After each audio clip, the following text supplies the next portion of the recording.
Olá, queridos, tudo bem?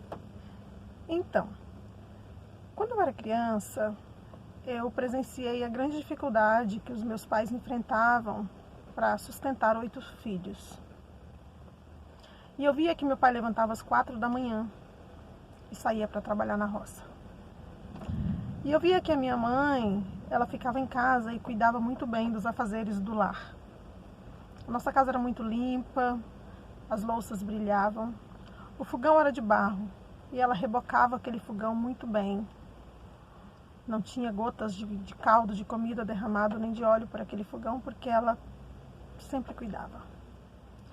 E tinha sempre uma bacia ou um balde com bolas de sabão caseiro que ela fazia.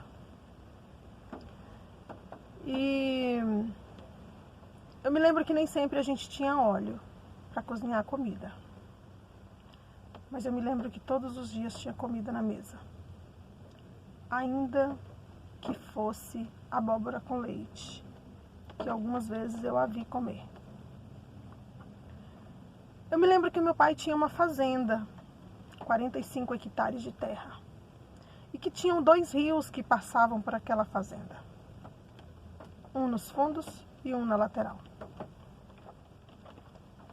E eu me lembro que numa época o meu pai trabalhava fazendo tijolos, numas casinhas de tijolos, a gente chamava de forno.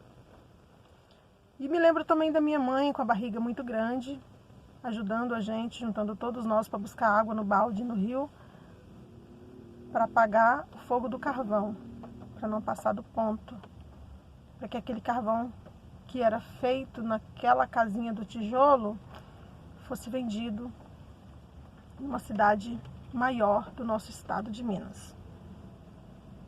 E eu me lembro que nós éramos 8 filhos e que nós assistíamos tudo aquilo muito envolvidos nesse processo, do que faltava, do que precisava fazer, do que precisava economizar, do que precisava resolver. E uma época o meu pai e a minha mãe viajaram para a Bahia fazer um trabalho lá e eu fiquei em casa com os meus irmãos, eu tinha 10 anos. E eu me lembro que eu cozinhava e levava as marmitas de comida lá no meio do morro para os companheiros que trabalhavam para o papai. Naquele período que o papai se ausentou de casa, eu tive que amadurecer antes da hora. Porque eu era uma menina de 10 anos, que já estava nascendo os meus peitinhos, e tinha um monte de peões que trabalhavam ali, que me arrodeavam. E eu precisava ser a mãe dos meus irmãos, a dona de casa que cozinhava e levava comida para os companheiros, mas também precisava ser a pessoa que não deixasse faltar comida para os companheiros e para os meus irmãos.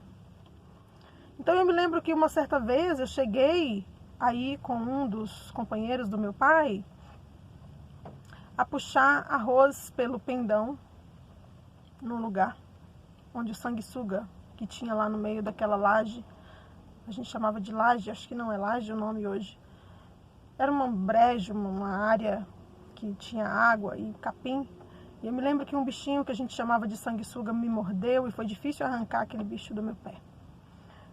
Mas eu era uma menina, trabalhando na roça, catando arroz pelo pendão, para levar para casa para socar o arroz e transformar o arroz com casca em arroz sem casca, para cozinhar para os meus irmãos e para os companheiros. 45 dias os meus pais ficaram fora. 45 dias eu fui uma menina mulher. E segurei as pontas com tudo. Não faltou comida lá em casa. Como eu aprendi com meu pai. Por que eu estou dizendo tudo isso? Porque dali, se fosse nos tempos atuais, iam falar que era exploração de menores, né? Na nossa época não era.